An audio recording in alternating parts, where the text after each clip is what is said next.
Oh, hi! You've caught me mining for an Infinity Gem. I'm just so excited about the upcoming Avengers Infinity War. You know what? The heck with this stuff.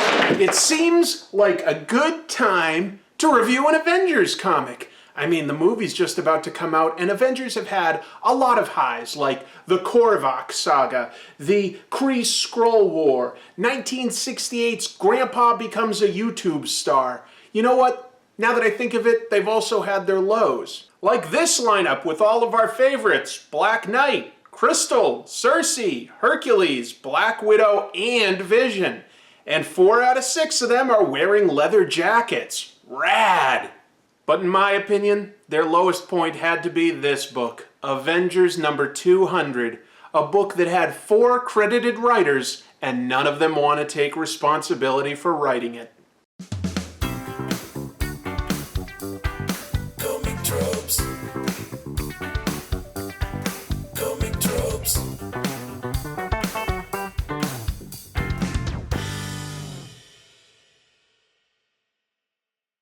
Hello, welcome to Comic Tropes. I'm your host, Chris. And you know what bothers me the most about Avengers 200 is that it could have been avoided. There's so much going for it. I mean, look at this lineup. They've got all the heavy hitters there. They've got a fantastic artist in George Perez, and the story itself inside is so bad, but it could have been avoided. But in order to give you proper context, I'm going to take you through the whole story chronologically. This story is all about Miss Marvel, a superhero who got her abilities when her DNA was fused with a Kree warrior called Captain Mar-Vell.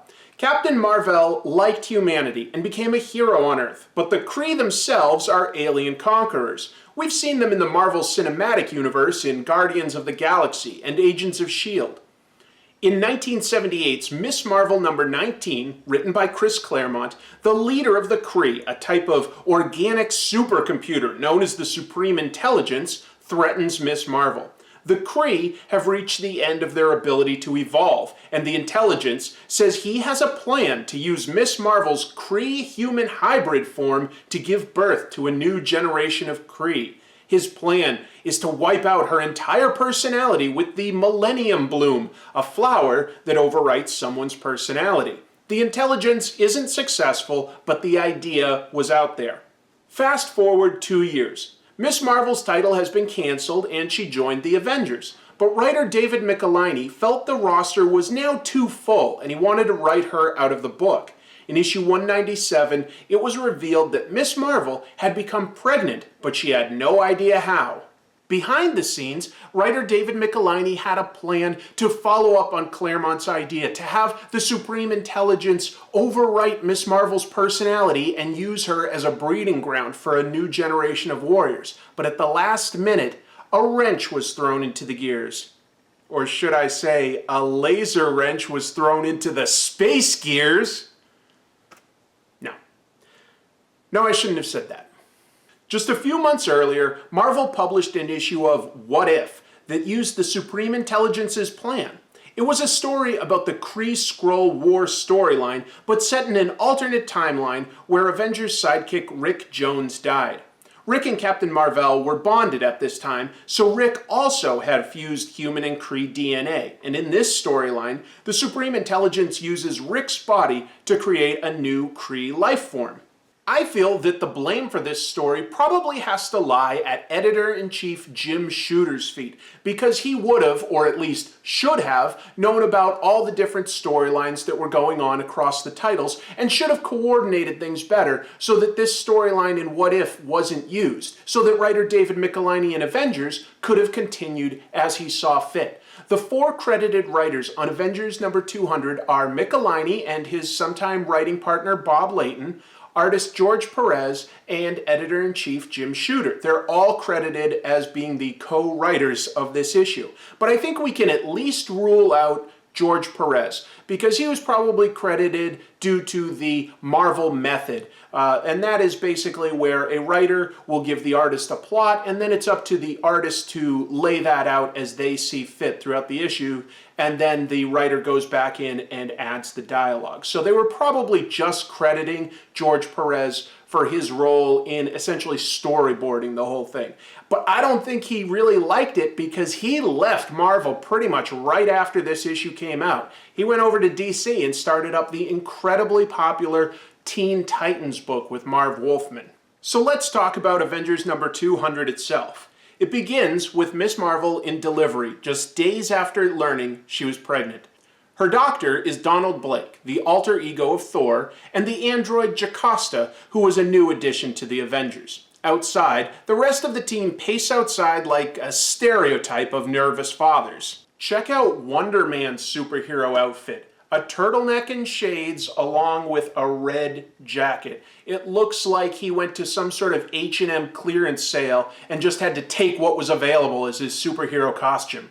Miss Marvel gives birth easily enough to a healthy baby boy, even though she expresses that she just wants it to be over. The Avengers are not at all on the same page, just acting like goofball uncles and aunts. Beast and Hawkeye make jokes, and Wasp acts like everything is cute and amazing, despite the fact that Miss Marvel never asked for any of this. On page 5, Wasp says, "I just wanted to congratulate the proud parent. It's really a beautiful baby, Carol. You're so lucky to..." Lucky? Wasp, think about what you just said. I've been used. That isn't my baby. I don't even know who the father is. So if you want to help me, please, just leave me alone. It's the fact that Miss Marvel is clearly never okay with what is happening to her that makes this story disturbing, but it's gonna get a hell of a lot worse. While Miss Marvel recovers from giving birth, the rest of the Avengers just sort of hang out, which leads to this scene of Hawkeye and Beast playing pool. Hawkeye makes an amazing shot, which he attributes to living with carnies. Then Beast gives a lengthy plug for a Texas Instruments calculator, saying he's figuring out the angle for a perfect shot. He makes such a shot, and Hawkeye claims he's been sharked, to which Beast replies that he's the Peter Benchley of 42nd Street. Peter Benchley being the author of Jaws, which means this was already a 5-year-old reference when this issue came out. Maybe just stick to plugging calculators for now. Miss Marvel suits up in her bathing suit costume because that's what most women do on their first day as a mom. She's visited by Wonder Man and tells him she doesn't consider that thing her son and says she doesn't want anything to do with that thing. Wonder Man argues that while they don't understand what's happened, ignoring it won't fix anything, and Miss Marvel quietly agrees with this. She walks downstairs and instantly apologizes to Wasp, which she really shouldn't need to do. She is then confronted by her son, who has already grown into a full adult with a massive afro within hours. Her son calls himself Marcus, and he's built some sort of amazing technological machine, but he hasn't taken the time to switch out of his diapers. Priorities. At the same time Marcus was born, time anomalies have begun manifesting outside, including people and animals from all sorts of time periods. Iron Man begins battling a dinosaur, Scarlet Witch fights a knight from the medieval period, and Beast punches some Native Americans while saying it's Pocahontas Week. It's not so much a joke or a quip as much as it's showing us that even mutants can be a little bit racist. Hawkeye decides that Marcus's new machine must be causing the problem and blows it up with his bow and arrow because what else is a guy with a bow and arrow going to do in this story? Marcus gets mad and claims his machine was designed to stop the temporal anomalies, and he prepares to fight all of the Avengers. Miss Marvel tells him not to, and he reveals his terrible origin. Marcus reveals he is the son of the time-traveling villain Immortus and was raised in a timeless dimension called Limbo. He wandered around there, bored and alone. He says that if he entered the real world, it would cause time distortions, so he invented a plan to be born into the real world, accelerate his own aging, and create a machine to fix the distortions. He selected Miss Marvel because she was so powerful. He plucked her out of the time stream, and she just appeared in Limbo. With his apparently godlike powers, Marcus brought Shakespeare and Beethoven to write sonnets and make music for Miss Marvel, so as to romance her. He hired Marie Antoinette to design her a nice gown. Surprise, surprise, just giving her things doesn't instantly win her over romantically. Marcus probably should have just read The Game and tried stuff like Kino and negging, but instead, He used a machine that altered how Miss Marvel thought so that he could romance her. Yeah, Marcus is essentially a supervillain date rapist. After Marcus tells all of this to the Avengers and says that he's going to go back to Limbo to end the time disruptions, Miss Marvel says she can't explain why, but she wants to go with him. And the other Avengers all go, yeah, okay, sounds good. The entire Avengers team and Miss Marvel literally just heard Marcus explain that he used a machine to brainwash her. And they're all okay with her leaving with him, and that's how it ends. It just ends so abruptly. It's so wrong. Not only were readers furious about this, in fact, writer Carol Strickland wrote an essay in LOC #1, that's a comics magazine. She wrote it later that year just talking about how horrible this comic was. But even people at Marvel were upset. Writer Chris Claremont basically begged for the right to mitigate the damage that had been caused in this story.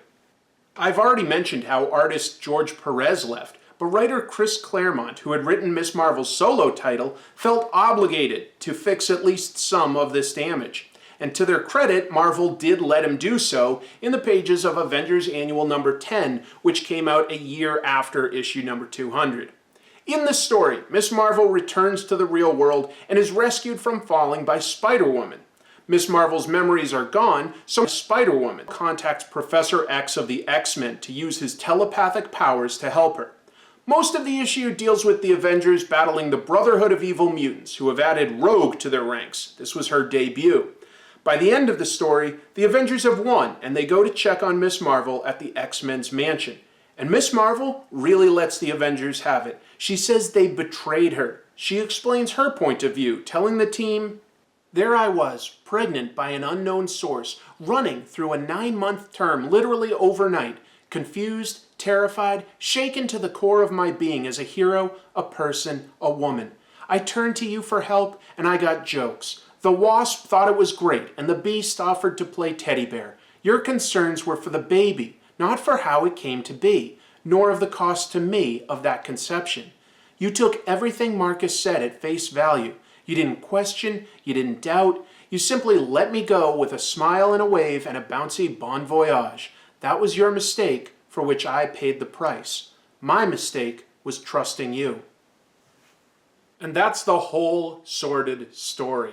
I think that writer David Michelinie probably must share the majority of the responsibility because he was the writer of the book at the time. But I also think that editor Jim Shooter bears a measure of responsibility, even if he claims he doesn't remember contributing to it at all. Because he was the guy that should have been coordinating the separate projects, and he is credited as a writer within the pages of this issue. So I think he definitely had his finger in that pie. I suppose that when you hit 200 issues, you're bound to have some clunkers in there. But I think this goes beyond just being a clunker. I mean, it is just poorly thought out and executed. They had Miss Marvel fall in love with her son. Gross. And I think we need to remember these moments because we need to look at the mistakes that have been made so that we can avoid making them in the future. And I have seen them made by Marvel in the future because I think in Civil War 1 and 2, they made decisions that made the protagonists, the superheroes, quite unlikable. And I think that that's what they did in this issue. They made the Avengers quite unlikable. They just didn't think quite how these people should really be reacting to this situation in the real world. I think that adding a measure of the real world into a superhero story is good. It provides contrast and a basis for us to relate to. But a little too much of that, and you start taking away the hope, the positiveness. And I think at their core, the goal of superheroes is to provide hope. So, in my opinion, that's worth remembering. All right, folks, that's going to do it for this week. I have a piece of fan art that was submitted to me this week. This is by Mike Art Attack. He's on Instagram, and as the only entrant this week, that means that he wins the Gachapon prize at random, and it'll be this guy, which looks like something from, oh, what is this? It looks like it might be something from Power Rangers, if I had to guess. Not 100% sure. Definitely something Japanesey. It's got the Bandai logo on it. I hope you like it, Mike. Thank you for submitting that piece. It's based on a previous episode I did where I reviewed some 90s S.H.I.E.L.D. comics, and a ton of Infotrons joined me. That was a lot of fun. Anyway, I appreciate you watching, and until next week, keep reading comics.